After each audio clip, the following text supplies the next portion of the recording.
अहिंसा जिसका शस्त्र हो, सत्य जिसकी ढाल हो, स्वदेशी जिसकी चाह हो, बापू आप बेमिसाल हो। जब भी हमारे देश की आज़ादी की लड़ाई की बातें होती है तब एक नाम सबसे अधिक चर्चा में रहती है। एक साधारण सा दिखने वाला व्यक्ति हाथ में लाठी लिए सबसे आगे, पीछे पीछे हजारों हिंदुस्तानियों का साथ, और दूसरी तरफ हिंदुस्तान पर 300 वर्ष से अधिक शासन करने वाली अंग्रेज सरकार। पूरी दुनिया की नज़र हिंदुस्तान पर थी।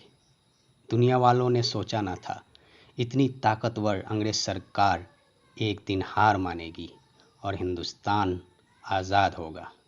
महात्मा गांधी एक नाम नहीं, एक आवाज़ है जो आज भी गूंज रही है। महात्मा गांधी अमर है, अमर रहेंगे। क्यों? आखिर क्यों? आइए जानते हैं कुछ अनसुनी अनकही बातें। 1917 में चंपारण सत्याग्रह से भारतीय राष्ट्रीय आंदोलन की शुरुआत कर गांधी जी सफल हुए।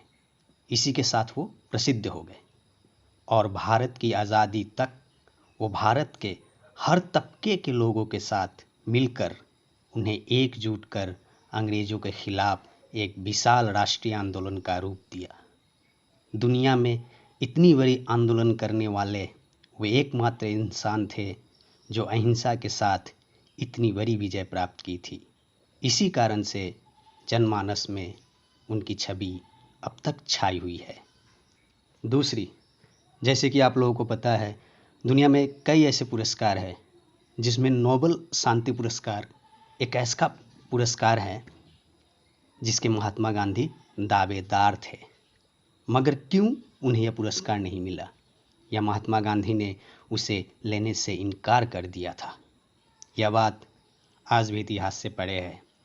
यहाँ तक कि उनके आदर्श पर चलने वाले नेल्सन मंडेला को भी नोबेल शांति पुरस्कार मिला, मगर गांधी जी को नहीं। तीसरी, जैसे कि अभी हमने उल्लेख किया नोबेल पुरस्कार के बारे में, वैसे ही हमारे देश का सबसे बड़ा नागरिक सम्मान है भारत रत्न, जिसकी शुरुआत 1954 से हुई थी। यह सम्मान भी गांधी जी को नहीं मिली, या गांधी जी यह नहीं चाहते थे। सोचिए, यहाँ तक कि पंडित जवाहरलाल नेहरू को भी भारत रत्न मिले, मगर गांधी जी को नहीं। 1947 में हमारा देश जब आज़ादी का जश्न मना रहा था, उस जश्न में महात्मा गांधी नहीं थे।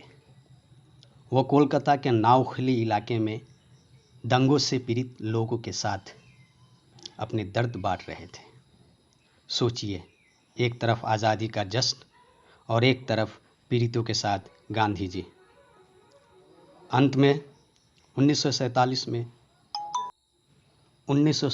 में जब आज़ाद भारत की पहली सरकार बनी, अचरज की बात है महात्मा गांधी को उस सरकार का हिस्सा नहीं बनाया गया, या गांधी जी खुद इस सरकार का हिस्सा नहीं बने। वे चाहते तो भारत के पहले राष्ट्रपति या प्रधानमंत्री भी बन सकते थे, मगर ऐसा नहीं हुआ। गांधी जी ने कोई भी पद नहीं लिया। क्यों? क्योंकि महात्मा गांधी को पता था अगर उन्हें लोगों के दिलों में हमेशा हमेशा के लिए रहना है तो उन्हें कुछ ऐसा करना होगा जो किसी ने नहीं किया, और वैसा उन्होंने किया। न पुरस्कार लिया, न सम्मान लिया, न शासन भार लिया, पर भारतीय लोगों के दिलों दिमाग पर इस तरह बस गए कि युगों युगों तक महात्मा गांधी अमर हो गए। महात्मा गांधी एक नाम नहीं, आवाज़ है जो आज भी गूंज रही है। धन्यवाद।